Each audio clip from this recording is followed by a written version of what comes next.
یہاں مینچسٹر سے ایک دوست نے بھیجا ہے، کہتے ہیں کہ حضرت موسیٰ علیہ السلام ایک تشریعی نبی ہیں جن کے بعد حضرت عیسیٰ علیہ السلام تشریف لائے جو کہ غیر تشریعی نبی تھے، اور حضرت موسیٰ علیہ السلام کے تابع ان کے ذل اور بروز تھے۔ بیان ہی حضرت رسول کریم صلی اللہ علیہ وآلہ وسلم صاحب شریعت نبی تھے، اور حضرت مسیح موعود علیہ السلام آپ کے تابع، آپ کے ذل اور بروز ہیں۔ اور ایک موقع پر سیدنا حضرت امیر المومنین اید اللہ تعالیٰ نے فرمایا تھا کہ موسوی سلسلہ کو محمدی سلسلہ سے مشابہت تامہ ہے۔ صحیح الفاظ اس وقت یاد نہیں، مگر سوال یہ پیدا ہوتا ہے کہ باوجود اس کے کہ حضرت عیسیٰ علیہ السلام کوئی نئی شریعت نہیں لائے تھے، تاہم حضرت عیسیٰ علیہ السلام کا مذہب عیسائیت ایک الگ مذہب بن کر دنیا میں ابھرا ہے، جبکہ احمدیت کے بارے میں تو یہ تصور بھی نہیں کیا جا سکتا۔ اس میں دو تین سوال میں غلطیاں ہیں، پہلے وہ دور ہونی چاہیے۔ حضرت عیسیٰ علیہ السلام نہ حضرت موسیٰ کے ذل تھے نہ بروز تھے، اور یہ ذل اور بروز ہونے کا جو نظام ہے یہ حضرت اقدس محمد مصطفیٰ صلی اللہ علیہ وسلم سے پہلے تھا ہی نہیں، کیونکہ صرف آن حضور صلی اللہ علیہ وسلم ہی ہیں جن کی ذلیت سے سارے فیض پاتے ہیں، اور اس لحاظ سے تمام انبیاء خود رسول اللہ علیہ وسلم کے ذل کسی حد تک یعنی اپنے اپنے دائرۂ طاقت قدرت میں اور بروز کہلا سکتے ہیں، مگر کوئی نبی کسی دوسرے نبی کے بروز اور ذل کے طور پر میرے علم میں نہیں کبھی آیا۔ نہ حضرت عیسیٰ علیہ السلام کو حضرت موسیٰ سے وہ ذاتی محبت اور عشق کا رشتہ تھا، کہیں ایک بھی آیت مجھے نظر نہیں آئی نیو ٹیسٹمنٹ میں جہاں حضرت عیسیٰ علیہ السلام نے حضرت موسیٰ کے احسانات کا ذکر کر کے اپنی ذات سے ان کا گہرا تعلق، وہ ایک زندہ تعلق ہے جو کشفاً یوں دکھائی دیتے ہیں جیسے کوئی وجود سامنے آ گیا ہو، ایسی باتیں تو درکنار کوئی اشارہ بھی موجود نہیں جس میں ذاتی تعلق اور عشق کا کسی رنگ میں بھی اظہار ہوا ہو۔ اس لیے یہ بات میری باتوں سے اگر کسی نے سمجھی ہے تو غلط سمجھی ہے۔ یہی ایک نئی شان ہے حضرت محمد رسول اللہ علیہ وسلم کی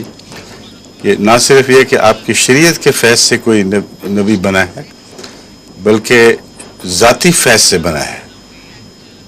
اور یہ پہلو ہے جو حضرت مسیح موعود علیہ السلام نے کئی رنگ میں بار بار بیان فرمایا، جس سے بعض جگہ لاہوریوں کو بھی ٹھوکر لگی، بعض دوسروں کو بھی وہ بات سمجھ نہیں رہے کہ فرق کیا ہے۔ حضرت مسیح موعود علیہ السلام کہتے ہیں جیسے اگر وہ پہلے حقیقی نبی تھے تو پھر میں حقیقی نبی نہیں ہوں، بعض جگہ حقیقی نبی ہونے کا انکار کیا ہے، اور مختلف پیرائے میں جو سمجھانے کی کوشش کی ہے وہ یہ ہے کہ میں ایک ایسا وجود ہوں جس کو خدا تعالیٰ نے خلط نبوت امتی عطا فرمائی ہے۔ امتی نبوت کی خلط محض تعلیم قرآن کی پابندی سے نہیں بلکہ حضرت محمد مصطفیٰ صلی اللہ علیہ وسلم کا براہ راست زندہ فیض ہے جو مجھے پہنچا ہے، اور وہ درود اور عشق کی وجہ سے پہنچا ہے، اور اسی وجہ سے آپ کا وہ کشف اس مضمون سے پردہ اٹھا رہا ہے جس میں فرشتے تلاش میں ہیں کہ اس زمانے کا امام کسے بنایا جائے، تو وہ یہ باتیں کرتے ہیں کہ وہ شخص جو اس نے سب سے زیادہ درود محمد رسول اللہ علیہ وسلم پر بھیجا ہے،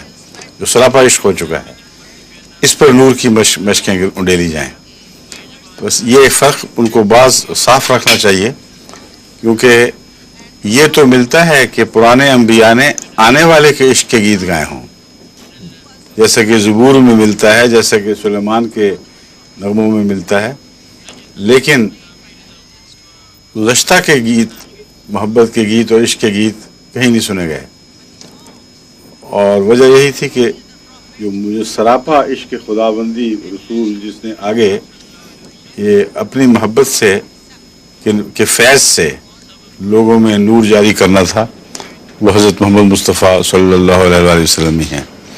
یہ ایک بلند دعویٰ نظر آتا ہے، مگر ایسا بلند دعویٰ ہے جس کی ساری تاریخ گواہ ہے، صرف قرآنی تاریخ نہیں، جہاں سے چاہیں انبیاء کی سرگزشت اٹھا کے دیکھ لیں،